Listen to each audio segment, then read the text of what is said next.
Good morning, everybody. My name is Juan Valverde. I'm an innovation manager for Monahan Mushrooms, and I'm here today to tell you a good story regardless of Brexit. I'm glad that you're all here today. Happy St. Valentine's. I'll tell you a nice story today. I'm going to tell you how Monahan Mushrooms and the whole mushroom sector have been able to dodge the bullets with the recent vote in Brexit in the UK. I'm going to give you a little bit of an overview of what the mushroom sector is. You might not be aware of it. An overview of my company, Monahan Mushrooms. Global market estimates for mushrooms, the impact of the Brexit vote that has had on the mushroom sector, and how research and development has created an innovative product that has managed to make the mushroom sector in Ireland much more resilient to the differences or the volatility in the markets. The impact of this innovation has had at a national level. So these are figures from World. The mushroom sector in Ireland is part of the horticulture sector. The horticulture sector in Ireland works 240 million, and the mushroom sector is 43% of that sector, working around 105 million euros. 90% of what is produced in horticulture in Ireland is exported to the UK. So we're very exposed to whatever happens in the UK. And the exchange rate between the sterling and the euro is very important. In mushrooms, it's no different. We export mostly between 80 to 90% of it to the UK. Monahan Mushrooms is a unique company. We are the leading fresh mushroom producer in the world. There's another company in the UK and we're in the US, and we're more or less the same size, multi-grade mushrooms.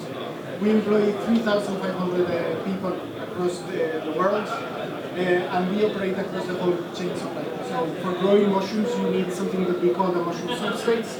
Monahan Mushrooms produce this. It's called mushroom compost.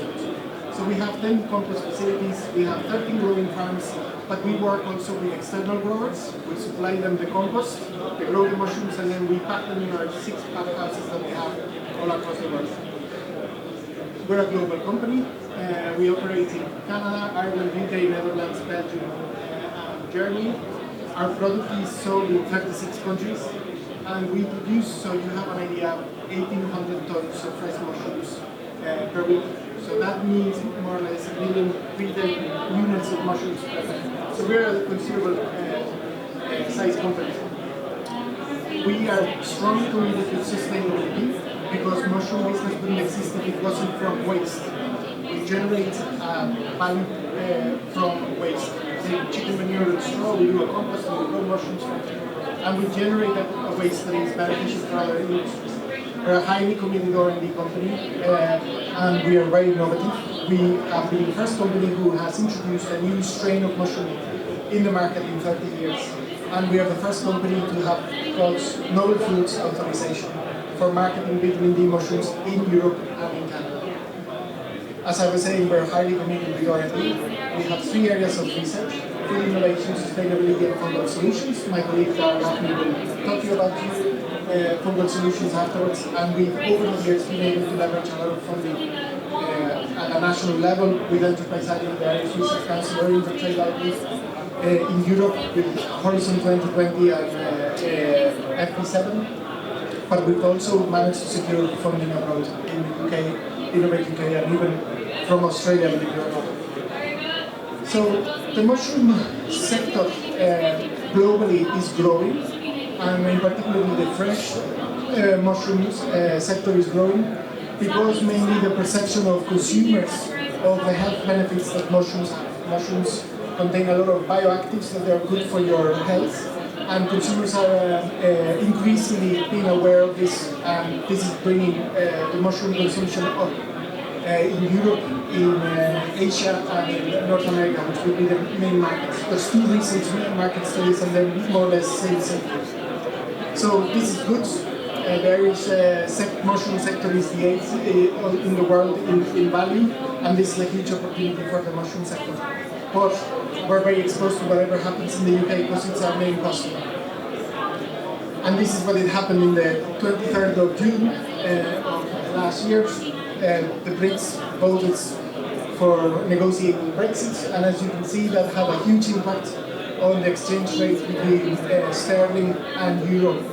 That is a major concern for all of the food businesses that we export to the UK, and in particular for horticulture, because 90% we will be exporting it to the UK. So we're heavily exposed. And you've probably been aware with some of these headlines. There's been so far 6 mushroom companies that have closed in Ireland. It's only 60, so it's a representative number of people that have closed down, and it's all due to the exchange rate between sterling and euro. It's a business in which we need to generate large volumes in order to compete with countries that have a cheaper labor, like Poland or Netherlands, and this exchange rate will impact us strongly. So, what has Monaghan mushrooms done that has precluded us from being exposed to this? Well, innovation. And I'm going to tell you a story about innovation. Mushrooms are grown in the dark. And this is an old picture from the 1800s in Paris, the first time where mushrooms were being grown. There was no chilled conditions, there was no way to control temperature, humidity, and CO2, which is essential to grow mushrooms. And the French find a way to do it, growing them in caves or wine caves and catacombs. So mushrooms are grown in the dark, they don't need lights to change. In the 1980s, so a good far away, maybe 200 years ago afterwards, some Scandinavian researchers found out that mushrooms grown in the wild contain high quantities of vitamin D. And the reason of this high quantity of vitamin D is because mushrooms contain ergosterol, which is a fat, that when it's exposed to UV lights, it transforms into vitamin D. Like humans, when we hear about the vitamin D and the sunshine is good for you. However, in order to do this, you need to go to novel foods regulation. The European Union wouldn't allow you to enrich vitamin D mushrooms with UV lights or vitamin D without showing that it's safe for consumers. Enhancing foods with UV lights or treating foods with UV light in order to enhance them with vitamin D is not a new thing. It's something that started in the 1990s. A scientist in America called Harry Steinbock found out this, and he subject to UV light a lot of foods. Unfortunately, he didn't do mushrooms, so we didn't know until much later that this could happen with mushrooms too. He licensed this technology to Quaker, and this technology was also used to enrich vitamin D in milk. As I was saying before, mushrooms never featured in his work until the 1990s. Some Scandinavians they realized that mushrooms contain this precursor of vitamin D, and when exposed to UV lights, that would change. In 2008, an American company started selling vitamin D mushrooms in the US markets, but the problem is the system that they have didn't comply with the European legislation. It gets too much high levels, and the European law wouldn't allow that to be sold in our market. Since 2010, we've been working on trying to enhance mushrooms so you can get your 100% of your recommended daily allowance. And in 2014, we applied for a novel foods regulation in Europe, and we could subsequently practice. Why is vitamin D so important? Well, we all are aware that it's good for your bones. These are the number of claims that are approved by the European Food Safety Authority that can be done on vitamin D, and most of them are related with bones, teeth, because vitamin D helps fixing calcium and phosphorus in both teeth.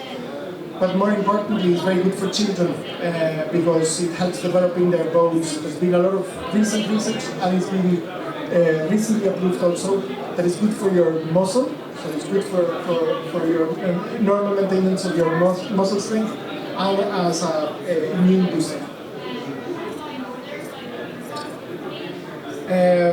Vitamin D is so important because a lot of people are deficient in vitamin D. Only in the UK there's 10 million people who are deficient in this very important vitamin. Research from the Scientific Advisory Commission on Nutrition in the UK showed that the vitamin D that is generated through sunlight in people that live in higher latitudes is not enough. So that means that having our vitamin D through the diet is a must. And recent work from the FSI also have shown that we are not getting enough vitamin D. Some work also from UCC that I recommend you to look at, the OE Project FP7. So we managed to get these mushrooms produced, approval get at a European level, and we start selling them into Marks and Spencer's. We started, this was a pretty good success, small but pretty good success. We had an increased supply of chestnuts of nearly 300,000 units for M&S, and we got an award in Farming of the Future, which led other retailers to be interested on these products. And here comes the good story. Last year, Tesco wanted us to provide them with vitamin D mushrooms, and they wanted to switch all of their chestnut mushrooms into vitamin D chestnut mushrooms. We already provided 35% of their chestnut mushrooms, but because nobody else can produce these mushrooms, we had to supply 100%. So we secured a lot of market for them. The product is sold in more than 2,500 stores in the UK, and it represented an uplift of 100 tons per week, which is huge. Monahan mushrooms wouldn't have been able to produce this on their own, so we had to get help from satellite growers, and that's having a very beneficial impact in all of the rural area around Cavan and Monahan, which is traditionally growing mushrooms, and they're growing mushrooms for the UK market. The good thing about this is there's no other company in Europe that can supply those mushrooms to Tesco, so we've secured this market for the Irish industry for the years to come.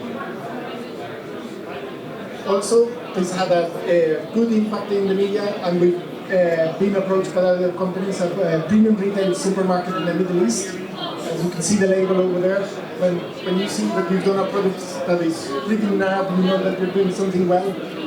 So we're now accessing new markets, and there's a growing interest in the continental market, precisely for what I was saying before. There's no other European mushroom producer that can produce and has authorization by EFSA to sell these mushrooms at a European level.